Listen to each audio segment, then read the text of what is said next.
Bom, pessoal, pediram para fazer uma revisãozinha aí de Java, então resolvi gravar esse vídeo aqui rapidinho para facilitar a instrução. Bom, se você já programa Java, esse vídeo aqui não é para você. Se você está começando agora, talvez tenha alguns conceitos aqui que sejam interessantes aprender, mas se você já programa, pode passar para o próximo. Bom, Java, isso aqui é a estrutura padrão de uma classe Java.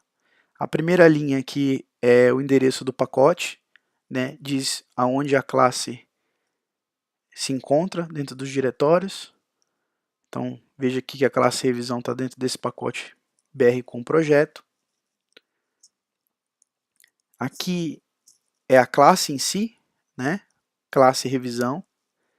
O padrão de nomenclatura de classe Java é sempre um substantivo com a primeira letra em maiúsculo, é um padrão.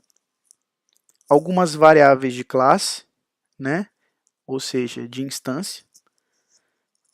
Obrigatoriamente em Java, as variáveis de instância elas devem começar ou com uma letra, ou com um cifrão, ou com um underline, igual PHP. Então, sempre deve começar com uma letra, com um cifrão, ou com um underline. Então, aqui alguns exemplos de variáveis instanciadas aí com esse padrão de nome. Apesar do número ser permitido, por exemplo, em uma variável, eu coloquei um 2 aqui, ó, ele não deve ser usado no começo. Do contrário, vai dar erro de compilação aqui nessa classe. Bom, assim como o C e o C++, o Java também tem um método main, que é sempre o primeiro método a ser executado, né? Que lembra muito aí o C e o C++, é onde começa tudo, né? Só que ao contrário deles, o Java, cada classe pode ter o seu método main, certo? Alguns outros métodos foram criados aqui. Esses métodos aqui, eles estão dentro da nomenclatura de método, que é uma ação, né? O método sempre é um comportamento da classe, ele é uma ação. Então, geralmente usam-se verbos, né?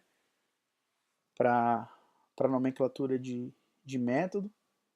E, por exemplo, num objeto do tipo animal,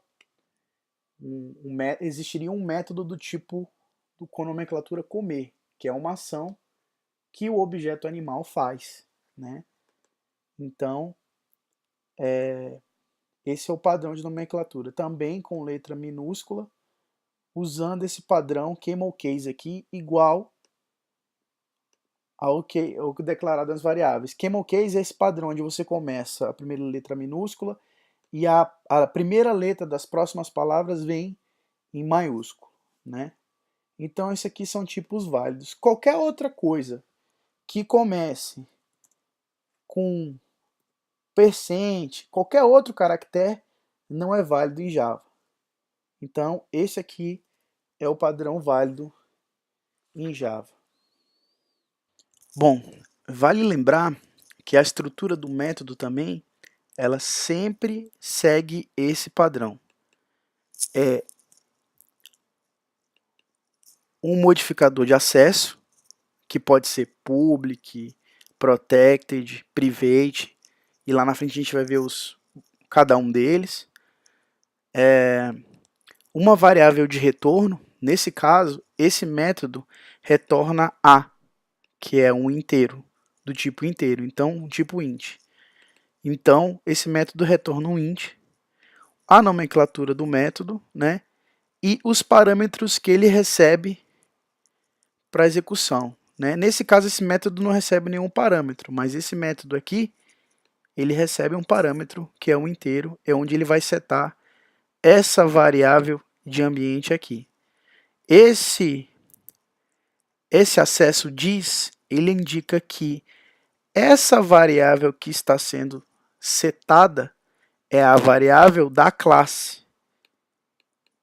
Então, o método recebe um parâmetro A do tipo int e seta a variável da classe A com o valor que ele recebeu no método. Um método muito característico que tem que ter, que é o método main, esse método para ser executado, ele tem que estar nesse formato. Public, que é o modificador de acesso, static, que é um outro modificador que a gente vai falar mais lá na frente, void, que é o retorno do método. Assim como esse método não retorna nada, ele não tem um statement return aqui, ele não retorna nada, por isso que é usada essa palavra característica void. O método main também não retorna nada. E recebe um array de strings aqui como parâmetros. Então, se você fizer a execução dessa classe na linha de comando, você pode passar parâmetros para serem capturados aqui dentro desse método main e ser executado aqui dentro dessa classe. Bom, só para dar um exemplo aqui então, do método main, que é o primeiro a ser executado, eu vou executar aqui pela minha IDE de desenvolvimento que eu estou usando, que é o IntelliJ. Existem outras, existem o Eclipse, NetBeans, eu particularmente gosto muito do Eclipse também, tá? Então, eu vou executar aqui a minha classe revisão. Eu coloquei aqui no método main um comando que chama println do systemout, do sysout, né? Que ele imprime o que ele recebe como parâmetro, né? Então aqui no caso eu estou mandando ele imprimir revisão. Quando essa classe for executada, você vai ver a impressão de revisão.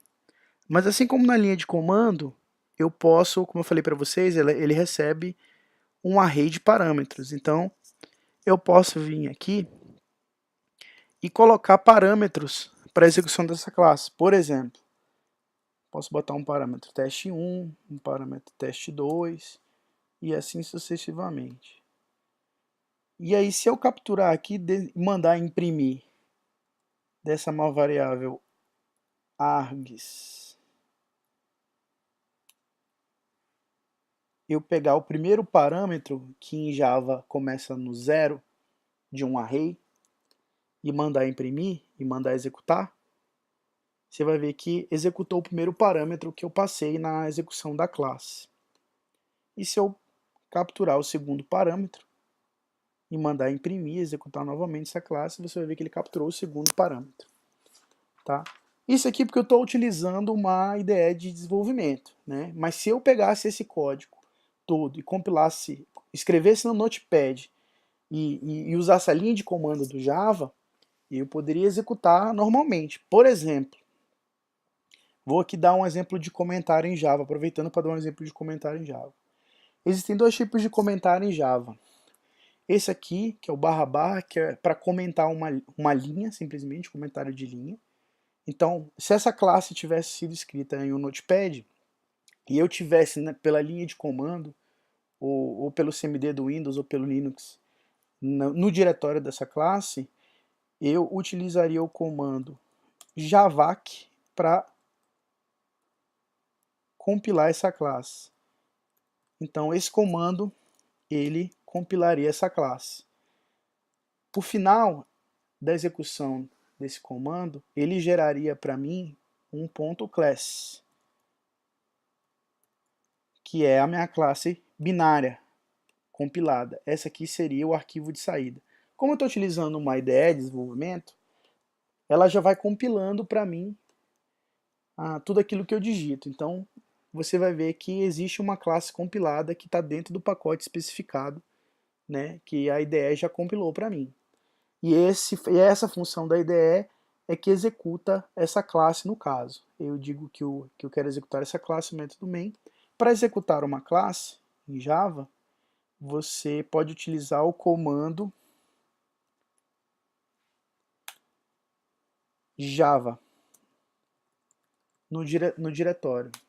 Não precisa colocar o ponto .class, ele já executa a classe com esse nome que está no diretório. E aqui aproveitando para mostrar o outro padrão de comentário, que é o comentário em bloco, que é esse padrão aqui, barra asterisco, asterisco barra. Né? Aqui a ideia é toda vez que eu dou um enter, ele já coloca um asterisco para indentar direitinho aqui o meu comentário. E aqui é onde eu passaria os demais argumentos. Depois eu faço um teste, um videozinho com a execução dessas linhas de comando direitinho, mas só para exemplificar que isso poderia ser feito via linha de comando, não precisaria estar usando a IDE. Bom, então só para terminar essa revisãozinha, vamos falar sobre o último padrão de nomenclatura, que é a nomenclatura de constantes. Bom, as constantes, elas têm duas características. Uma que é essa nomenclatura toda em maiúsculo, né, caixa alta, separado por sublinhado, né? Então,